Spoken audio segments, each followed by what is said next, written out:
I'm Josh Copeland. I'm the Director of Engineering at Cane Creek Cycling Components, and I'm going to tell you a little bit about our new shock, the DB Inline shock. The DB Inline shock is Cane Creek's newest shock. It's evolution of the DBAir CS into a smaller, physically smaller and lighter package.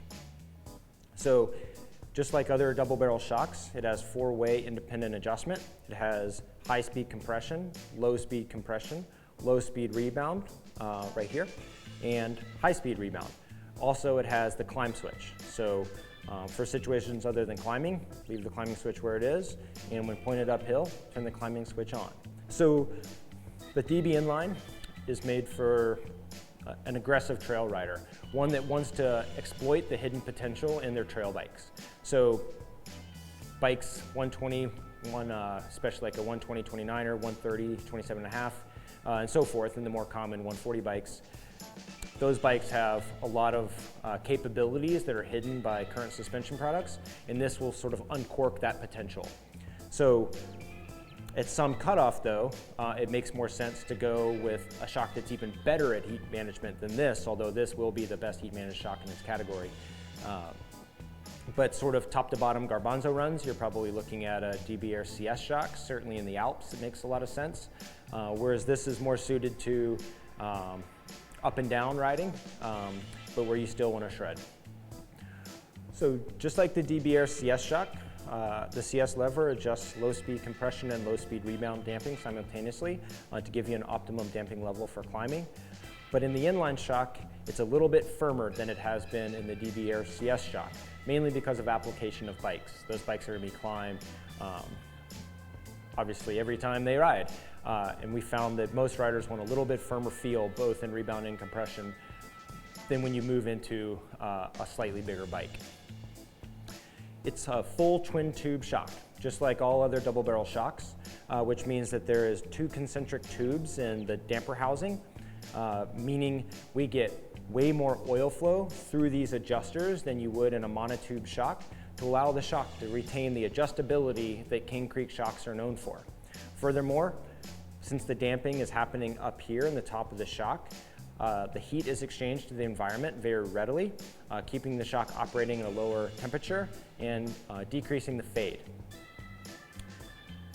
This shock it has an internal nitrogen charge to keep the internal pressure above the point where the oil will cavitate, and that's happening right under this end eye. So we have a flexible rubber membrane, we call it a separating membrane, that separates the damping fluid from the gas charge, and that's happening right here, and it's a little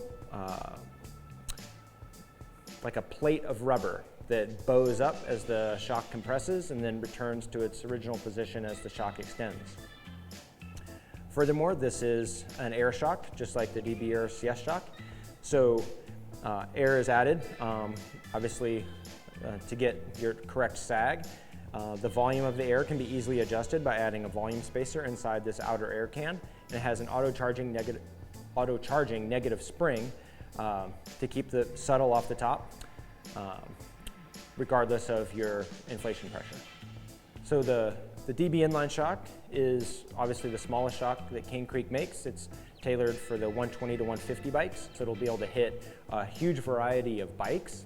And we're also going to do some specialty fitments for this shock, like the Stumpy 2.9s, Stumpy 2.6s, all the plug mounts.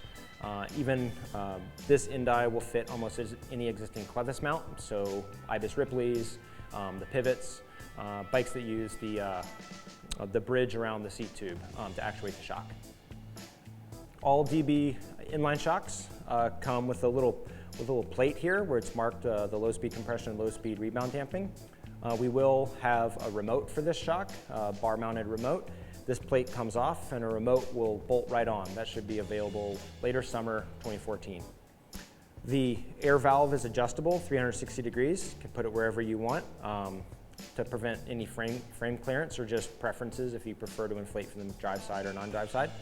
And it'll come in sizes that go from 1.5 inches of stroke all the way up to 2.5 inches of stroke. So it'll still hit those 100 millimeter travel, especially like the 100 millimeter travel 29ers.